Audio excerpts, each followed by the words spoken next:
All right, welcome back to the second part of a wonderful conversation we're having with Santi. Kiko Flo, welcome back as well.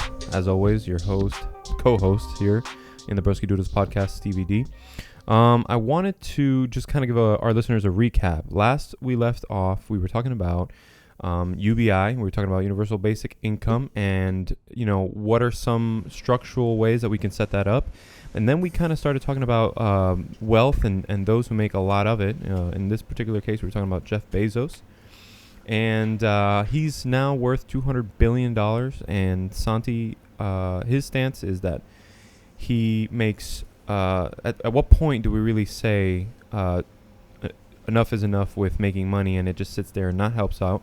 And then me and Kiko will, we're back and forth on with him on that. So not to waste up too much time, let's jump right into it. Santi, you were mentioning that Jeff is sitting on too much money, right? Am I on the right path here?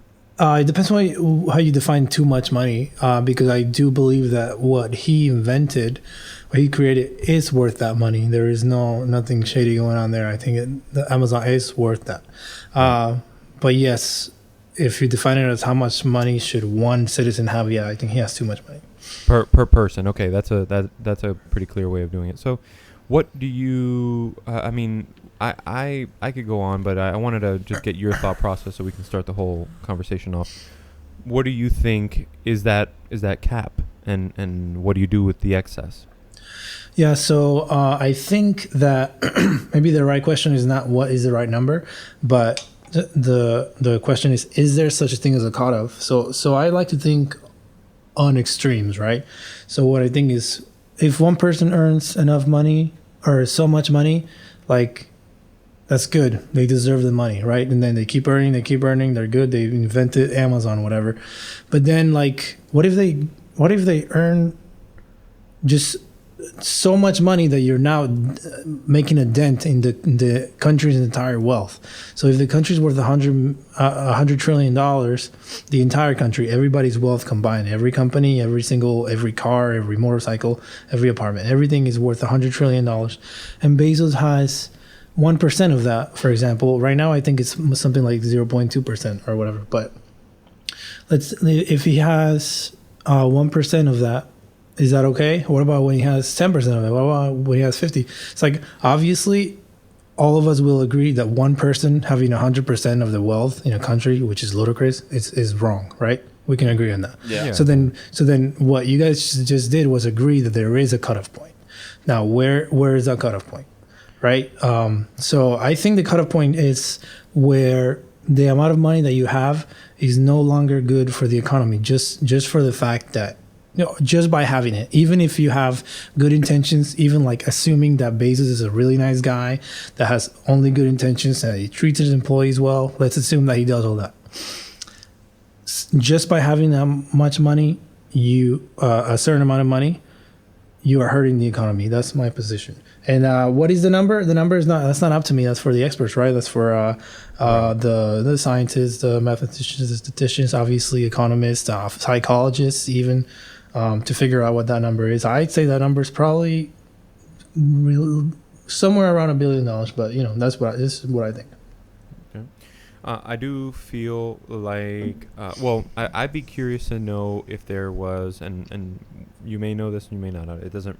But I would like to see if that is an actual statistic that exists somewhere else in the world. If some of these Saudi Arabian oil moguls have so much money that they're and there is a little bit of gray area too, because you have to introduce the idea of like government too, right? Mm-hmm. Like or is the government like keeping their people down and all the money lives with these Persian princes, or are we talking about in a capitalist economy and in a democratic economy, how much money can one have when there's proven displacement of wealth or displacement of quality of life for those as the wealth of one individual grows, right? Like do we start to separate and life gets worse for some as some get more richer in this type of economy, and the economy we're talking about here is the U.S. I don't know. I mean, my point is that if you want to make as much money as you can, great. It's impossible, I think, for one person to have all the wealth, because then that would mean everyone has nothing. And even if we were to get more realistic and say 50% of the wealth to him and the other 50% to everyone else, would still, to me, feel a little bit impossible to make, because it's like his wealth depends on other people's wealth as well. Yeah, the thing is, I don't agree with what you're saying on a mathematical way, because Bezos is only worth 200 billion because there's 200 billion worth of people's purchases that were voluntarily made because they were gonna benefit them. So if Bezos had all the wealth, like, Bezos wouldn't have anyone to sell to if he had all the wealth. Like, it's in Bezos' interest for people to have spending money. And I think that people like Bezos, and you know, we can always find dirt on all of these people, right? But on the general sense, people like Bezos, Bill Gates, Steve Jobs, for them to become the billionaires that they were or they are, they had to create things that bettered the life of so many people and made so many people also have more money. Because by you having these programs and these tools that you can use, it allows you to actually grow in your career. So I just, you know, this is the way that I think about it, Santi. It seems like there's a pizza, right? And the pizza is the economy, and you have it divided by pies. And it's like, the way you look at it, unless I'm by slices, you mean? Yeah, by slices. It seems like you're looking at it like, if I grab 3 slices, I'm taking some slices from somebody else. Like, I should only have 1 slice. But the way I think about it is, economy is dynamic, and you can create businesses, so you can have multiple pizza pies. So it's not like just one pie for everybody. Like, you can create your own pie, and that's the way that I look at it. Like, if you create an interest for your service or product, you are making people voluntarily exchange money with you. And if you do that to the point where you're a billionaire, unless you're fucking up with people and having corruption, which I don't agree with, then I don't see anything wrong with it. I think it helps everyone. And I don't think that no millionaire has or billionaire has money just sitting because that's money they're losing. That has to be reinvested so that it can actually keep growing and that money work for you, I think. Yeah. And I'm not sure what happened. I mean, maybe Santi's just thinking about it. But Santi, what do you think about that? Hello? Yo, I'm here. Can you hear me? He's thinking hard. He's thinking hard. Dang. No, it's all good. I mean, this... dang. So, are you stopping recording when he leaves? No, it stops it automatically, and then when he comes back, I put back record. Yeah. So, it seems like you were thinking hard there, Santi. Again Thinking. Fuck. This is Maybe really he said something that Jeff Bezos didn't like, and he just shut him down. Dang. All right, you good? Are you getting frozen again? Can you hear us? I've been back twice, and it kicked me out every time. Yeah. We just thought that you were thinking hard. Yeah. I was thinking too hard. I broke my computer. I think Jeff Bezos heard you, dog. All right. The last thing you said was, if you're a billionaire, I don't know, something. If you're a billionaire. No. So what I was saying is that if you are a billionaire, unless you did shady deals with the government, which I don't support, and that's not free market capitalism, then it's because you made products of services that made other people's lives easier, and I don't see anything wrong with it. Essentially, I think that money that you earn by voluntary exchanges is the key to civilization. Well, it's not necessarily that you made people's lives easier, because, like, think about the internet, for example. The internet made people's lives easier, but the internet is not optional anymore. So with certain things like Amazon and things like that, you may think, oh, that made life easier, but it made life so easy that it became a necessity, and it becomes a necessity for a lot of people. So a lot of people don't have a choice whether to use that or not. So in that sense, it's like when you make something like Facebook, for example, you make something that becomes such an important part of life. It's almost like running water or electricity. You kind of have a responsibility to do it in a way that is benefits society. Okay, and can I talk about the pie thing? Yeah. Because I know, Steve, I feel like you were about to say something. But no, say it. Okay, so I really like this pie analogy, but I disagree. There's not many pies. It's one pie. There's only one economy. There's only one thing. What it does is it grows and it shrinks. Okay, it's a pie that keeps getting bigger and smaller, and so whenever, which is a total wealth, right? The pie is there's one pie. It gets bigger and smaller. It gets divided into pieces. Whatever I own this much, you own that much. My piece grows. My piece shrinks. Your piece grows. Your piece shrinks over time. The entire pie grows and shrinks as we go.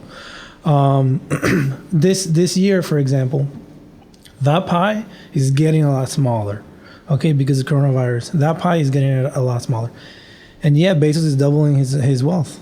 Okay, so when you talk about like Bezos making something that is a fair exchange or something that does not hurt the economy, when Bezos takes $100 billion from the economy and the economy is shrinking, then yeah, he's taking money from other people. There's nowhere else to grow money all right, from. Santi. But then what's the fair? I mean, like I just don't see how it is unfair. Like. Yeah, I mean, there's companies that made more money now on coronavirus because of the nature of the situation, right? Like, a lot more people are buying online and shit like that. But, like, I just kind of, like, feel like instead of... And again, I'm just discussing this with you in the best, friendly way possible. But it feels like instead of giving an actual technical reason as to why Bezos making this money is wrong... It's just like you're bothered by it, like, oh, it's mean that he's making this amount of money. When it's like, right, but he's making it because he's selling goods that people prefer to buy from him for one reason or another. It's not like he's taking the money from the people, like stealing it from them. So, like, why is I just don't find the morally wrong part of it. Like, again, if you're not stealing and you don't have any shady business with the government and any preferential anything, if you created a system where you're able to provide all products for the cheapest price and you have a great delivery system and customer service, why shouldn't you reap the what was that word? I'm still benefits? Reap the fruits from what you sow or whatever. Okay, so here we go. Let me hit on 3 points right there. Boom, boom, boom. Fair and unfair. What is it fair? This is not like there is no such thing as fair and unfair. Really, it's all about what we make of life. It's like back in the day, if a lion ate my leg, I lost my leg. Is that fair? Yes. Like. Yeah, right. I mean, sure. You could argue both ways. You could argue both ways, though. You could say this isn't fair. I was just chilling, trying to feed my children, and I lost my leg. That's exactly how I think, and I feel like you're gonna use that same analogy towards your point, but it actually supports my point because it's like, okay. Well, let's see where we end up on that. All right.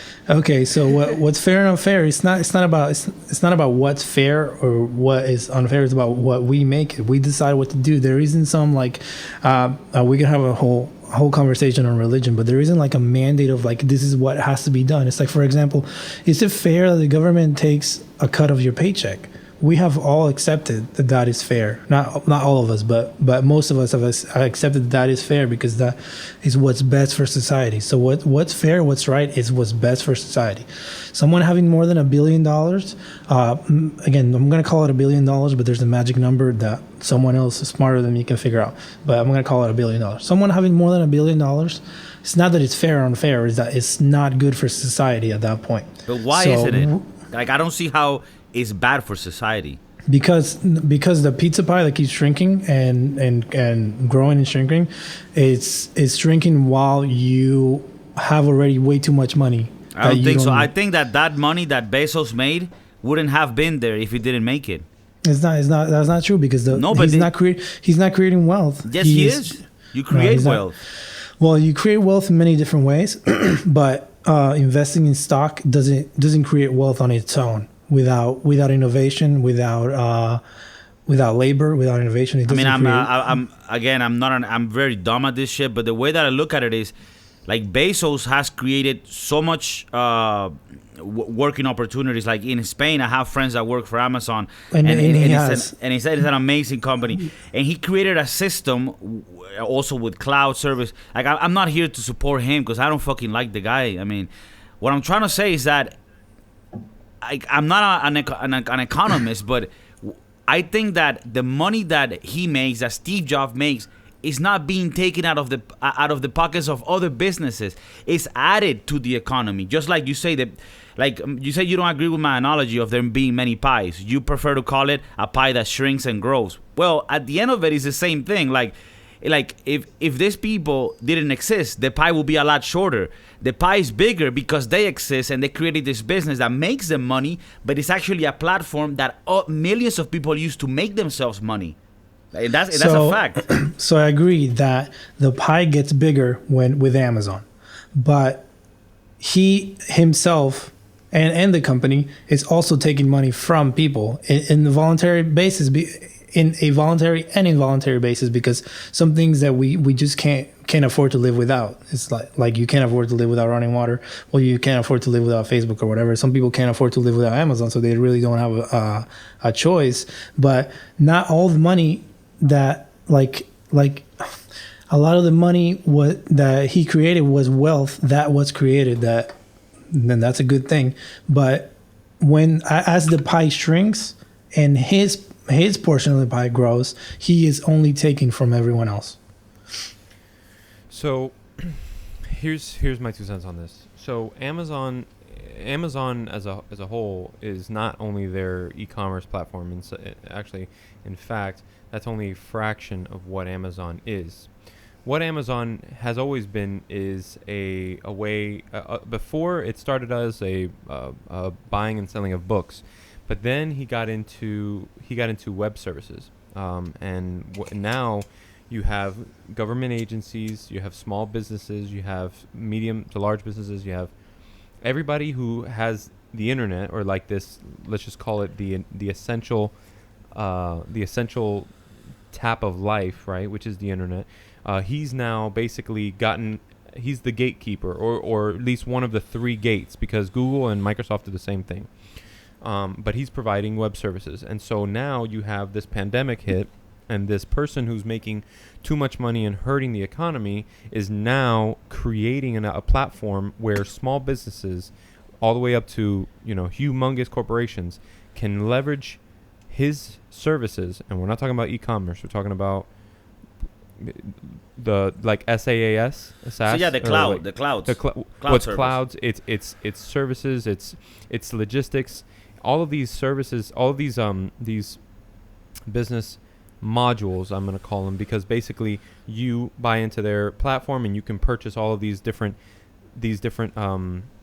tools that make your business run, keeping a majority of the economy alive. Yeah. Now, I understand that the service industry and things like that, those are going to take a hit, but they still have they become creative in their own way. I'm not going to touch upon hospitality and tourism, even though they also use the service. I'm more concerned about mom and pop stores selling goods, right? So his taking of this big pie that shrinks and grows, which I really got to call you out on, because at the end of the day, according to what you said, total wealth exists all in one, right? And then basically, yeah, they're making other pies, but where is this all? According to you, I just want to know, where is this other money coming from? Well, this money comes from the inflation and the printing of money, and now new pies or bigger pies are grown. But at the end of the day, the pie doesn't get smaller; it only gets bigger or splits. I don't think it gets smaller, but it does get distributed differently. Like, the pies are never eaten; they're just here's a slice for you. Here's 2 slices for you. I'm gonna take a couple for me. You know what I'm saying? So, and that's like a super elementary kind of way of looking at it. But just to paint the picture that Jeff Bezos, although is making hand over fist money, stupid amounts of money, he's keeping the economy alive through his services. Now, let's take away Jeff Bezos for a second. Let's just talk about billionaires, right? These billionaires, they invest in certain things because if you were to keep money, I mean, millionaires and billionaires and even bigger than that make more money by having their money make them money, okay? Because money just sitting there actually depreciates at whatever the inflation rate is. I think it's like 2% a year or something like that. So you gotta think, well, somebody with that much money has somebody managing their money smarter than that. And I mean, depending on what their interests are, they either reinvest it into the world or not. And most of that money gets loaned to small business owners to start their own businesses. I mean, most of the money is actually all of the money is in the banks. All the money is in. But the banks loan, like give loans, like. Damn it! Fuck. Go on the topic. So, the money is owned by the banks, but they also reinvest, and their wealth is not living in their wallet. Their wealth is on a card or whatever they decide to spend it on. So that money actually in their possession is in the possession of the banks, which owe him the money, but they know just like he can't ever spend enough money, they can use his money. You get what I'm saying? So I don't know if they can use, because at any point he wants his money to buy something or whatever. Like they have to respond for that. I mean, they have to have it ready to go. But he would never cash out. I mean, there would be. I mean, there's only so many islands that a man would want or a person would want. There's only. Well, that's my point. That's what I'm saying. So the money, the wealth, this pie, is always accessible, but never like separate from. He probably has his money in, just for shits and giggles, in Chase, right? In J.P. Morgan Chase wealth management, right? Wealth management has invested, God knows how much of it, and then there's still a couple, a couple, I don't know, $1 billion. They invest $1 billion, $100 billion, and he has $100 billion in the bank account. Well, they know that nobody's gonna use $100 billion, just like that. So that money it's recirculated. It's just used. Yeah, it is. And if they need the money, if he one day does decide to cash out, there are banking protocols. There's just limits and shit for it. Yeah, but actually, Santi, sorry to cut you off there, Steven, but you brought up something that's actually very important, that the savings of rich people, it's not like they're not just saved in the trunk of their car. They need to have it in a bank. And the business of the bank is using that money to invest it on things that return them more than, than the interest that they're giving to their clients holding the money. So having a lot of millionaires with a lot of savings makes it so that banks have a lot more money to loan out to the little ones. And if there's more money to loan out, they can do it at a lower interest rate because it's worth it. And that allows the smaller ones to actually make businesses. So these people being rich actually allow the ones at the bottom to grow.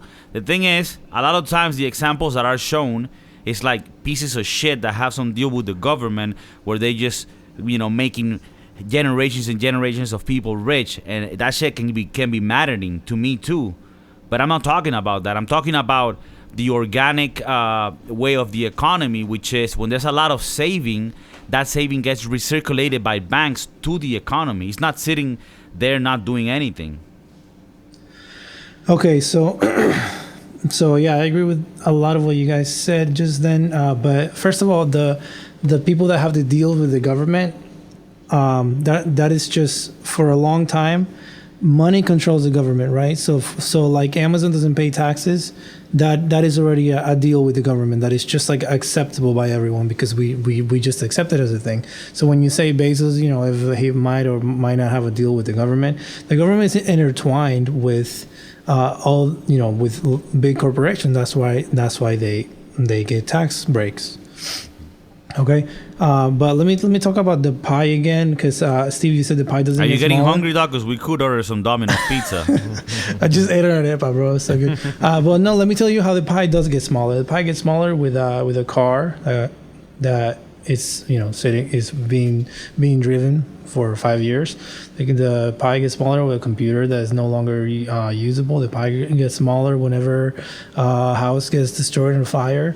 The pie gets smaller whenever something's exported. You know what I'm saying? At a bad trade deal or whatever.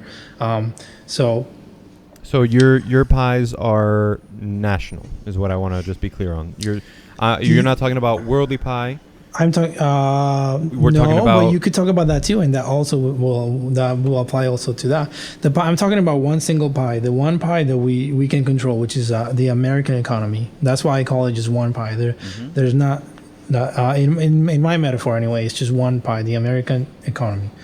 That pie can grow and shrink as it goes, and if it shrinks and someone's piece gets bigger, then that person took from everyone else's resources. Now you guys were talking about how the money works in the banking system and all this. You're assuming that those 200 billion are cash or fiat or whatever. But when we're talking about 200 billion, that's all wealth. That includes the airplanes that he has, all the properties, the pet tigers that he might use in his parties. Mm-hmm. So all that wealth is not circulated by banks. And what you said about banks, people having money in their bank, I know how banks work, but I hadn't thought about it in that way. So that gives me something to think about. But we also have to keep in mind that wealth is not just cash or fiat. It's also everything else that's wealth. Let me see sorry, I have some more notes over here. I found an article on the tax thing as well.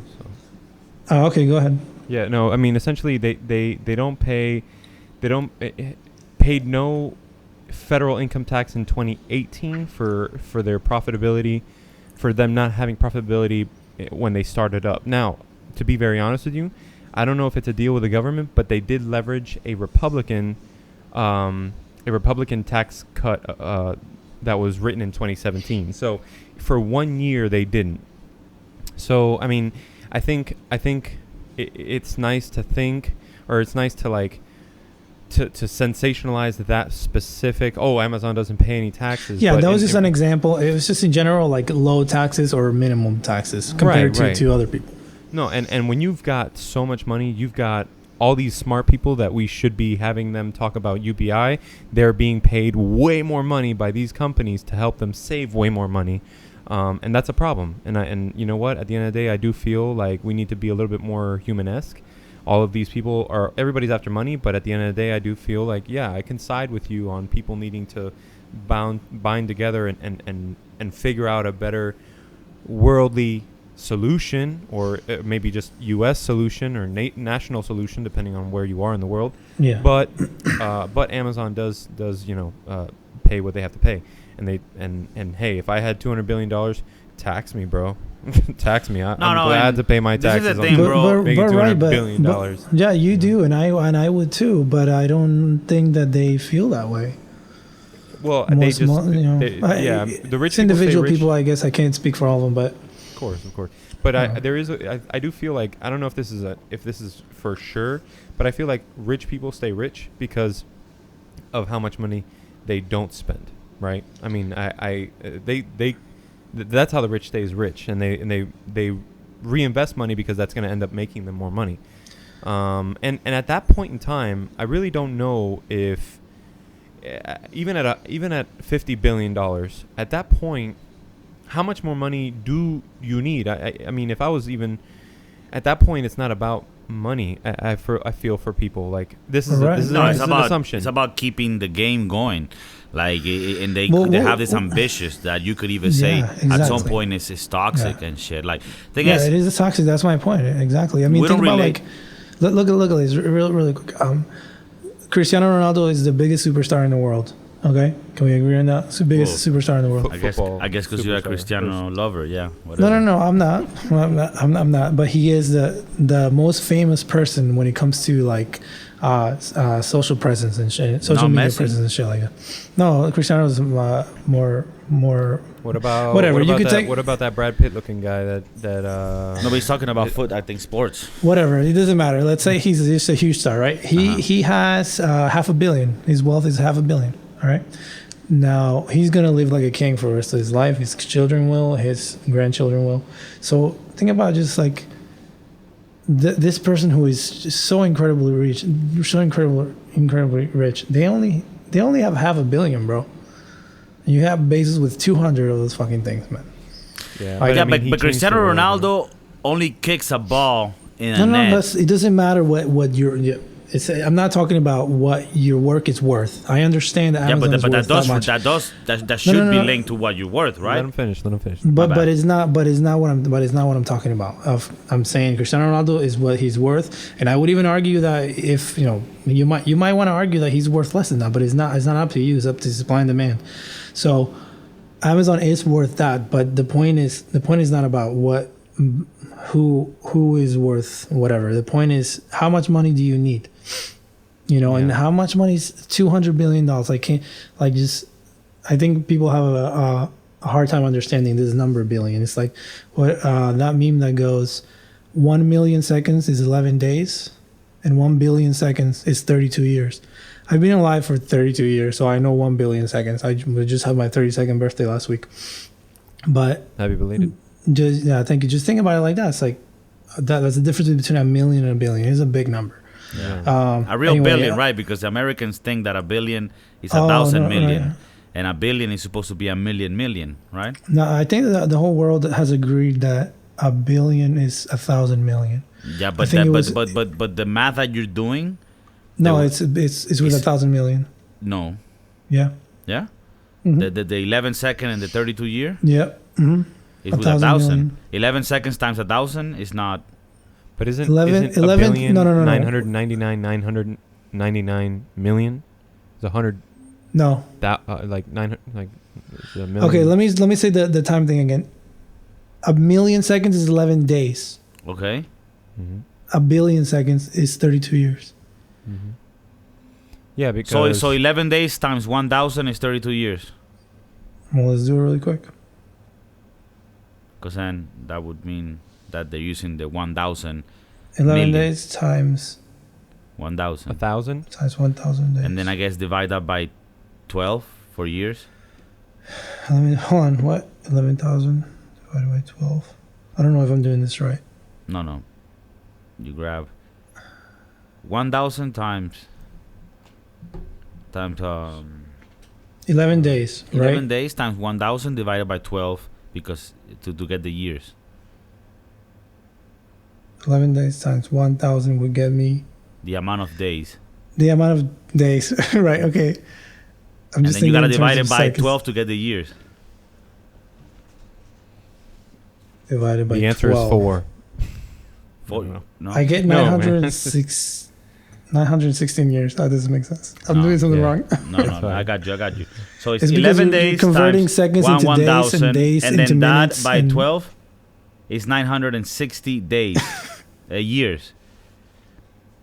960 Damn. years. So that doesn't It even doesn't- so that doesn't no, even it make doesn't sense on any So, level. No, Hey, we're not doing it right. We're not We doing can it right. find a math podcast for another episode, but I get what you're saying. You're basically saying that it's exponentially much more money than just $1 million, which is That already made a us- shit ton of money. That made $1 us million look really bad. is $1 million is nothing compared to $1 billion. That's my point. All right. Correct. And he's got Yeah, but 200 it does differ if a billion is 1,000 million or 1 million million. Absolutely, because then you're talking about a trillion. Yeah. Yeah. It is 1,000 million. A billion is 1,000 million. So in monetary, everybody has agreed that a billion is 1,000 million. I think everyone has agreed on that already. Okay. On that number. I think Yeah, it was, I mean, But not it was mathematically. I Mathematically, think, it's not. I think England was the last to do that mathematically. They still call in physics, maybe an old physics thing. They still call people say like, oh, the universe is 4,000 million years old, instead of saying 4,000 billion years old. But or 4,000 million. Yeah, that's right.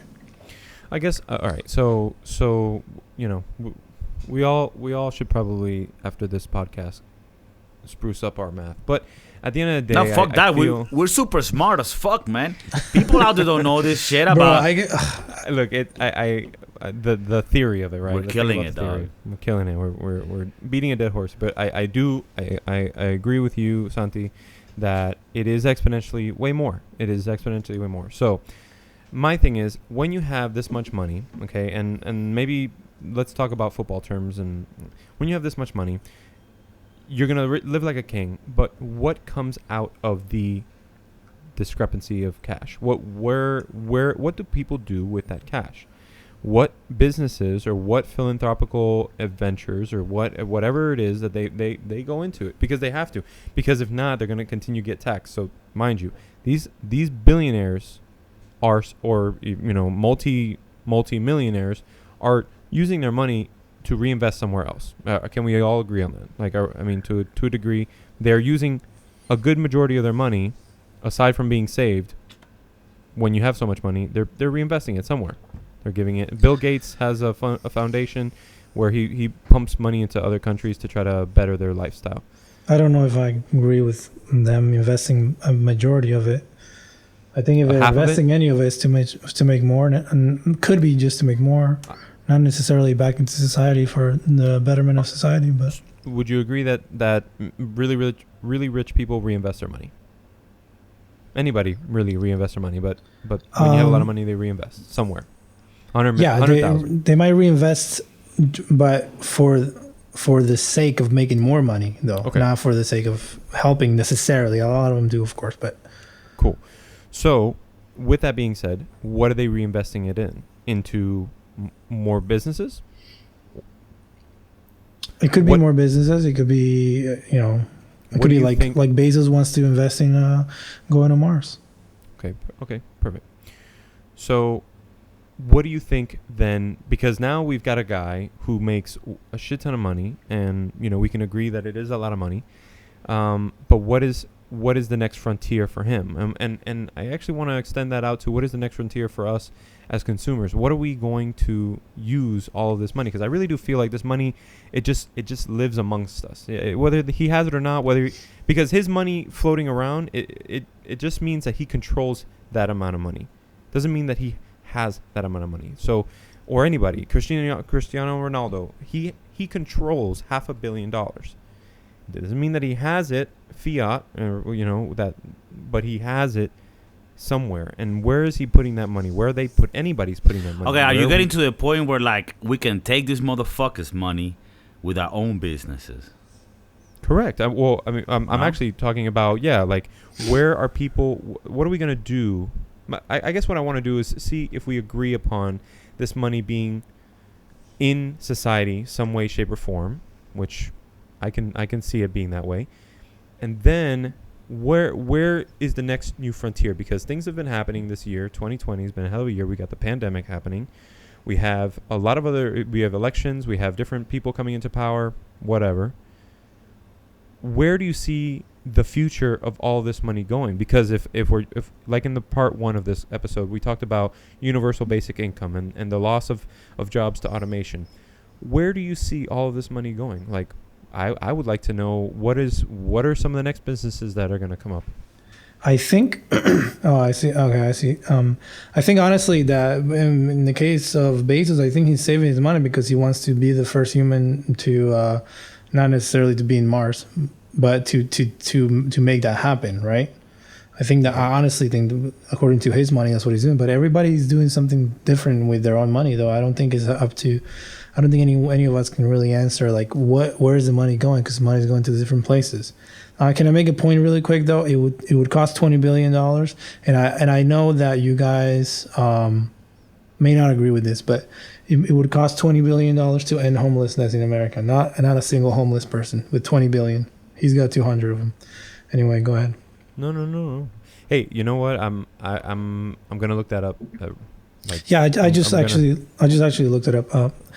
That's an 20 interesting. It seems like a very feasible number, like for someone of his stature to go ahead and. Well, and not end just it, that, you know? not just that, but the number to end climate change, and by end climate change, it just means like put the Earth on a path to end climate change. Is something that he by himself can afford too.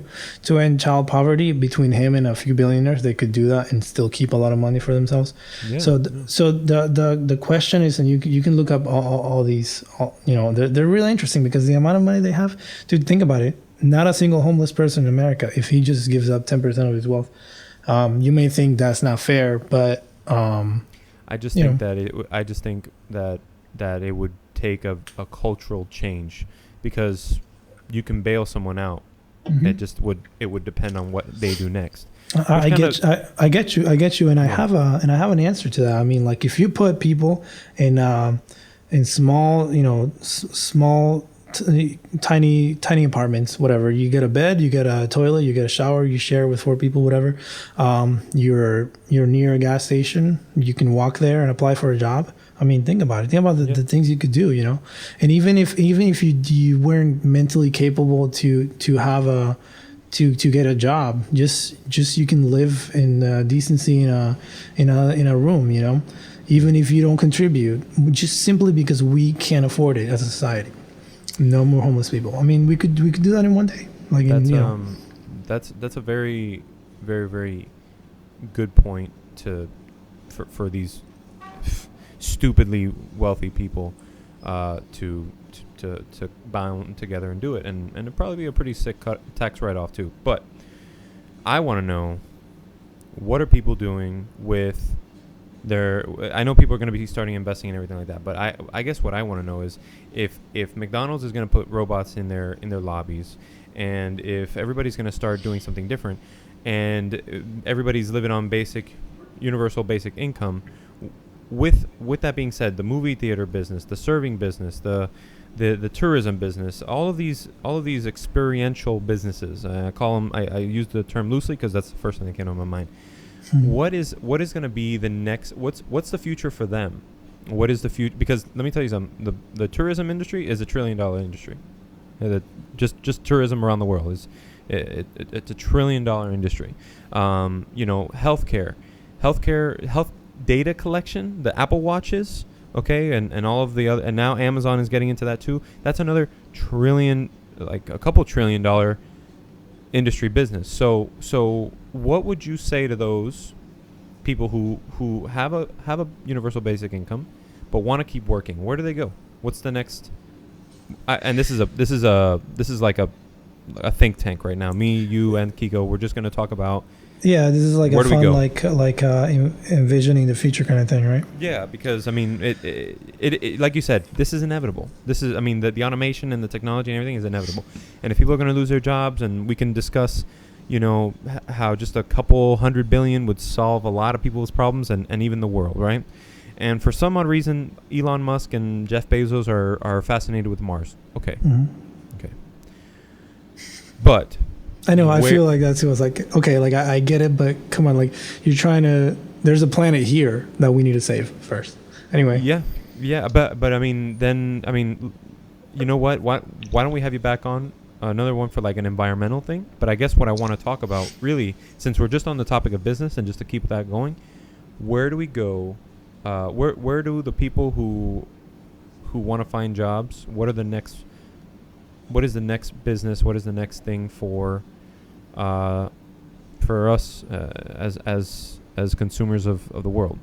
I'm not talking about like buying socks on Amazon. I'm talking about, what would be the next thing? Well, if I can add here and give you guys a bit of an idea, like I think this type of stuff that we're doing, and maybe in the musical world, like, and even though it sounds weird, like some sort of remote live session things, that could be something, like I think that not only the pandemic but the technology is gonna take us so that new forms of entertainment, which is what I like to do and what I'm more informed on, could become like a norm, right? Like, I mean, besides many other businesses that are gonna come about, but one thing that I see is like interactions with creators directly, where like you cut the middleman, and now we can just Like imagine like having this session here, and this is already happening, but having like 100 people listening to this session live while we're doing it, right? And people willingly wanting to pay a little bit for that $5 to hear this talk, live, and or maybe hear Santi play some music live. Like, I mean, that's just one thing, but I think we're in an era. I mean, you have the OnlyFans thing, right? Where like they get naked and shit. I don't know much about it. You don't know much about it, sure. I know that some girl called Bella Thorne joined in, and apparently she's fine as Made fuck. $2 million in 1 year. Yeah, and she's from Pembroke She's really Pines, not. Florida. So I was like, that's what's up, girl. Oh, she's from Pembroke Pines? Pembroke Yeah, Pines I heard she made $2 million in 2 days or something, which is really crazy. But yeah, there's I disagree with that more than Jeff Bezos having $200 million, but whatever. But why? That's the same thing. Is supply and demand. You know what I'm saying? No, I know. I just don't like her as a person. You'll see. Okay. I just feel worse about somebody showing their ass and making all this money. But I'm just envious. But yeah, No. You were saying something, Santi. This is not relevant, but I was gonna say I have a friend who has a cat who is TikTok famous, and he wants to start an OnlyFans for the cat's toes or something. Oh my! And he's got $1.5 million. He's got $1.5 million on TikTok, so he's gonna make some money apparently. What up? 1 million followers. $1.5 million. $1.5 million. Yeah, wow, dude. I told you to download TikTok, Ego. God dang it! I told you.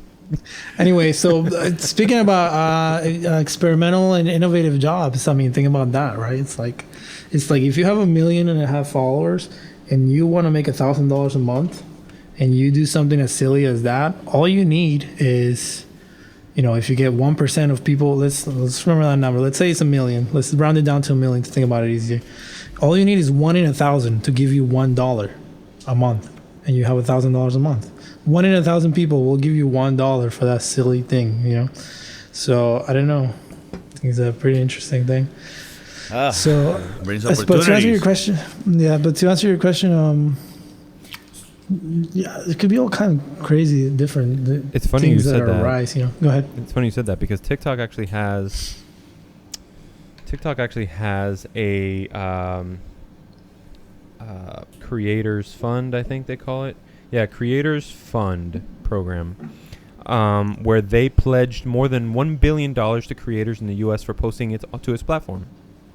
The money seemed earmarked and specifically for individual video creators and TikTok's homegrown talent, YouTube stars and Instagram influencers. So I think maybe this is all going to be driven by ad revenue as well, and endorsement deals and things like that for sure. There's going to basically what I think the future might be is these creators having content where they can be paid for, and it's not just limited to big corporations or athletes, superstars. We're going to be talking about people who have interesting enough material where Coca-Cola could, outfit their room or give them an office space or do all kinds of stuff. And I think that's where, Kiko, I do agree with you. I think there's going to be a lot of business. Like, if you're not going to be flipping burgers, you're going to be dancing on TikTok. Possibly nude. Yeah, you might not be driving a truck anymore from Minnesota to California, but you're gonna have your fat ass drinking some handles on TikTok and having 1.5 million followers with your little cat. I mean, okay, but you understand that the number of truck drivers is gonna outweigh TikTok the number. is huge. Yeah. Well, I'm just fucking with around, everything being delivered to your door, actually logistics is gonna just be more of a business, I think. But then there's going to be automated trucks and self-driving trucks, and then right. Problems. Yeah, if you listen to let's not go back to that. But if you listen to Andrew Yang, his main example is truck drivers. It's going to be a huge hit on the economy. That's why I mentioned those because But anyway, what would be like new jobs? I don't know. It's like we have some pretty creative jobs already, like we've mentioned with like TikTok and OnlyFans and whatever. But I don't know. It's like you never know. It's like, would you ever have thought that it would be a full-time job posting pictures of yourself on Instagram or something? Like the things that are going to be in the future, we just can't even imagine right now. Yeah. It is I crazy. mean, I reached out. It's funny. I reached out to a TikToker. He's actually not that big, but I guess he has an Instagram following. Him and his girl are called Our Globetrotting. Real nice couple, good looking couple.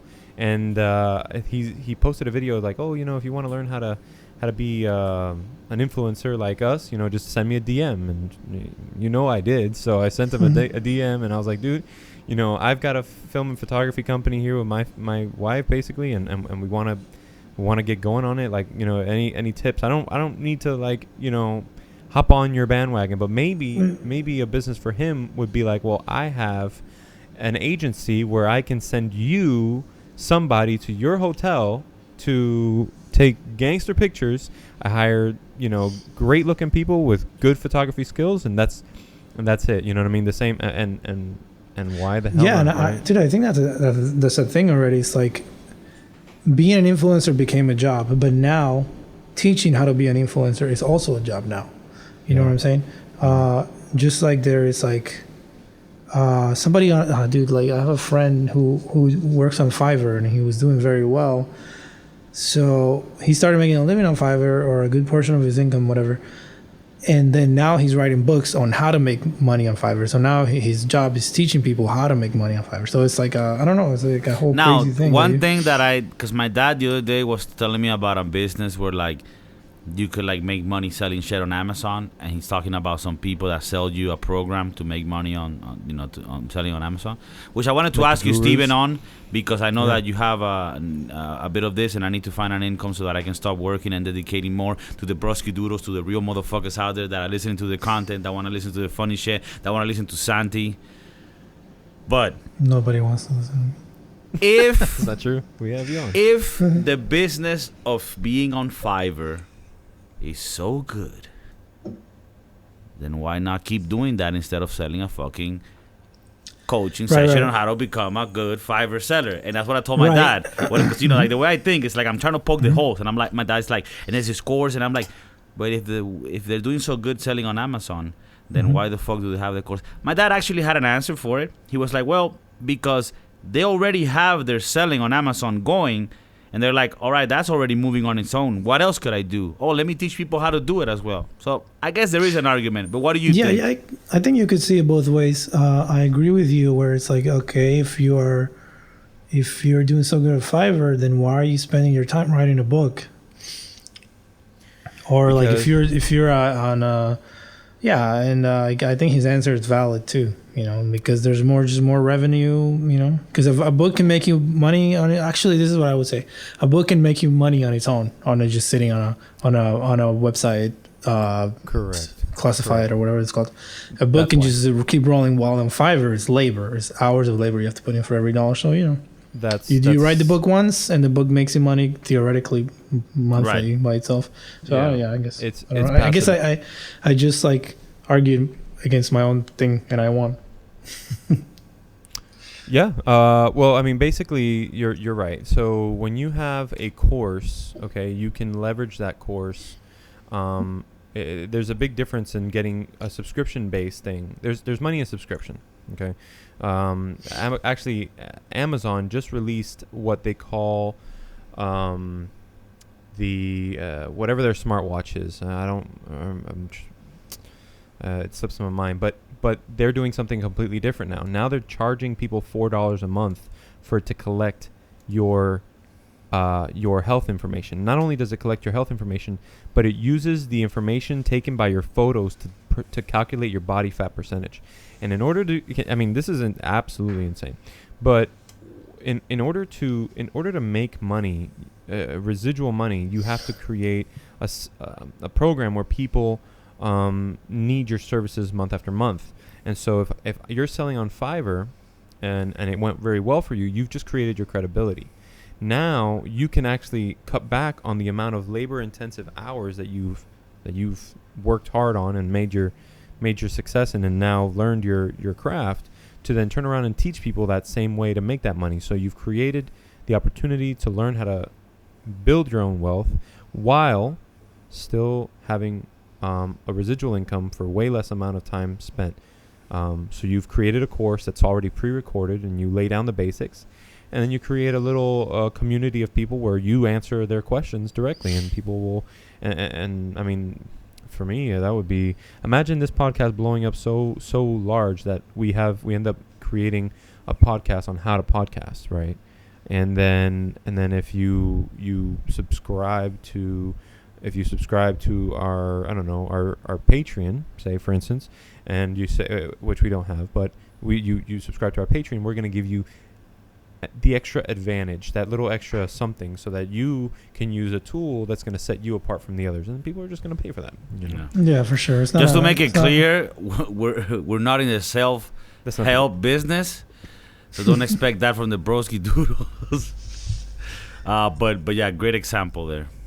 Yeah, it's just. Then you can make a podcast about how to make podcasts about how to make podcasts. Yeah, and then you can make a movie called Inception. Dude, at what level are you? I'm in the second dream, dog. Which one is that? It's where you learn how to make a podcast that allows you to learn how to make a podcast that allows you to learn how to make a podcast. And what do you get at the end? It's a podcast, a good one. It's a good one. A podcast within a podcast. One time I saw a DVD. Actually, you remember we were talking about NoFX, that band? They have a DVD that it's like 10 years of their career or whatever. And then there's a feature that is a commentary on it, so that you could watch the documentary, right? Mm-hmm. So you were watching the band, watch the documentary, and then commenting on it. And then there's another feature that is another band watching the band. So it's a joke, obviously. Yeah, but that's like years ahead, right? That's all. Yeah, it's like 15 minutes. Like the other band just gives up. They're like, this is dumb, whatever. But they're like reacting to the band reacting to their own documentary. Yeah, but that's actually ahead of its time. That's like a 2020 thing. It's a troll before the internet was even on. Yeah, it's true. Yeah. It's true. Yeah, because that was back in the day. That was released in like 2000 or something. But basically, I think what this comes down to is that anybody can make money going forward. Digitally, right? I think digital is a new business. I mean, these already enormous corporations like McDonald's, Burger King, they're gonna have the robots, and they're gonna be selling burgers at a price that UBI can give us the money to go and buy from them. But when it comes to like traveling and things like that, those are gonna, unfortunately, I feel like those things will probably become more and more limited to the people who are able to create a following on a digital platform. I don't know. That's my takeaway from all of this, right? And I mean, I don't know. I mean, I think that's something that everyone can look forward to. I mean, maybe we might not be Jeff Bezos, Elon Musk on Mars, but we will at least be able to have the opportunity and create something for ourselves here, working from home in the comfort of our and the safety of our home, because now a pandemic is something that's become way more realistic to all of us, or more something that actually does happen, apparently, right? Because I would have never thought about that 2 years ago. I thought that, you know what I mean, that something like this could have shut everything down. Fucking 6 months ago. Yeah. Whatever. So last year. So I don't know. I mean, that's kind of where I'm gonna hang the hat up on at the end of this episode. I feel we all need to start looking at things a little bit more differently. I mean, sure, politically, but definitely more economically for ourselves, and we need to figure out a way to reach people differently. Because I think, and we need to find a way to also just tolerate each other. I mean, like, if you get anything from this, which for me and Steve, and hopefully for Santi as well, which has been a great, incredible saga of episodes. We did what's it called? What the Lord of the Rings does? Trilogy. I'm learning English. There's also business in dictionaries too. Yeah.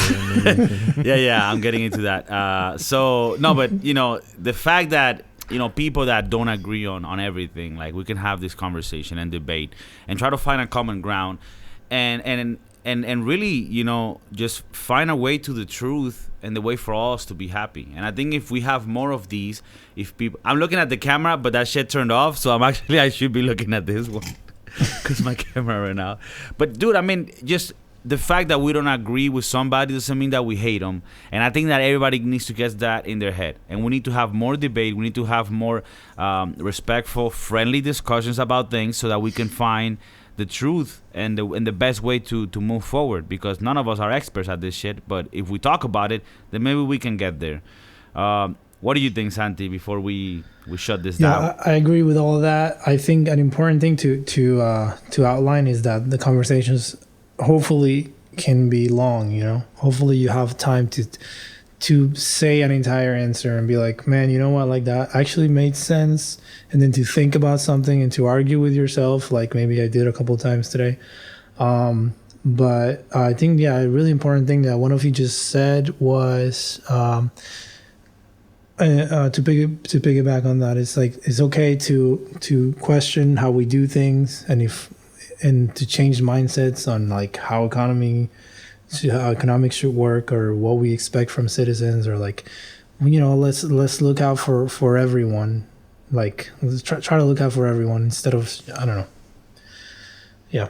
I'm downs.